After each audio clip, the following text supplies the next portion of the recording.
Hello hi friends, welcome to my channel Sunitha Venkat creations Telugu YouTube channel. అందరికీ నమస్కారం అండి. ఈరోజు వీడియోలో అన్నదాత సుఖీభవ పేర్లు నమోదు అలాగే అర్హుల లిస్టులు విడుదల చేశారండి.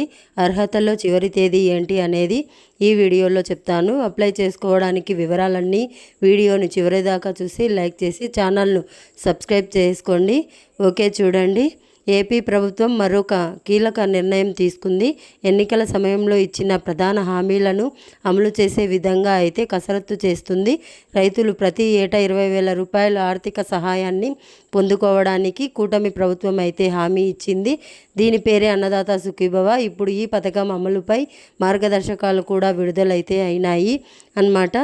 ఈ నెలలోనే తొలి విడత నిధులైతే విడుదల చేస్తామని, ఇందుకోసం లబ్ధిదారులు తమ వివరాలను నమోదు చేసుకోవాలని చివరి తేదీ లాంటివి అర్హతలన్నీ ఖరారు చేయడం అయితే జరిగిందనమాట. సో నమోదు కోసం ఏం చేయాలంటే ఈ యొక్క పథకానికి అర్హత ఉన్న రైతులు రైతు సేవా కేంద్రాల్లో ఈ నెల 20 తేదీ కల్లా వివరాలన్నీ నమోదు అయితే చేసుకోవాల్సి ఉంటుంది. లేదా సచివాలయంలోకి వెళ్ళినా కూడా మీ యొక్క ఏవైతే పేర్లు ఉంటాయో అవి నమోదు చేసుకుంటారు. అలాగే కేంద్రం అమలు చేస్తున్నటువంటి ఏవైతే ఈ పిఎం కిసాన్ ఉందో పిఎం కిసాన్తో పాటు 20,000 విడుదల చేస్తారు. అంటే 6,000 రూపాయలు మినహాయించి 14,000 రూపాయలు ఇవ్వడం జరుగుతుంది. ఈ సంవత్సరం ఖరీఫ్ సీజన్కి ముందే ఈ సహాయాన్ని అందించాలని ప్రభుత్వం అయితే భావిస్తుంది. అర్హతలు ఏంటంటే రాష్ట్ర ప్రభుత్వ ఉద్యోగాలు, ఇన్కమ్ ట్యాక్స్ చెల్లించేవారు ఈ పథకానికి అయితే అర్హులు కారు. అలాగే ఎక్స్ ఎమ్మెల్యేలు, ఎంపీలు, అలాగే ప్రస్తుత ఎమ్మెల్యేలు, ఎంపీలు, గ్రూప్ 4 కేటగిరీ ఉద్యోగస్తులు ఎవరైతే ఉంటారో వారందరూ అయితే అనర్హులు. లబ్ధిదారులు ఎంపికలు పూర్తి పారదర్శకత ఉంటుంది. ఇందుకోసం రైతు సేవా కేంద్రాల ద్వారా వెబ్ ల్యాండింగ్ డేటా అయితే వ్యవసాయ సహాయకుల పాటు వ్యవసాయ అధికారుల లాగిన్లు అయితే ఇచ్చారు.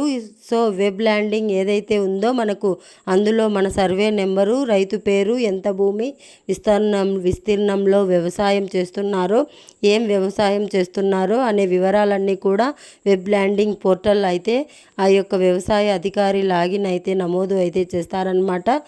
మీరు వివరాలు ఇచ్చినట్లయితే మ్యాక్సిమం మీ యొక్క పొలాలలో దగ్గరికి వచ్చే అవకాశం కూడా ఉంటుంది. అయితే క్షేత్రస్థాయిలో అనర్హులను కూడా గుర్తించి లిస్టు కూడా తొలగిస్తారన్నమాట. లిస్ట్ అయితే ప్రస్తుతానికి అయితే రెడీ అవుతుంది, కొత్త లిస్టు. అందులో తొలగించాల్సిన వాళ్ళు ఎవరైనా ఉన్నారంటే వాళ్ళు ఈ నెల 20వ తేదీకి నమోదు చేసుకుంటే మనకు ఈ నెల చివరాఖరు కల్లా డబ్బులు అయితే పడతాయన్నమాట. గైడెన్స్ ప్రకారం ఆధార్ కార్డుకు బ్యాంక్ అకౌంట్ అనేది లింక్ అయి ఉండాలి. ఇది కంపల్సరీ. మీరైతే ఒకసారి చెక్ చేసుకోండి. ఇది వీడియో నచ్చితే లైక్ చేయండి, ఛానల్ను సబ్స్క్రైబ్ చేసుకోండి. Thanks for watching. Thank you.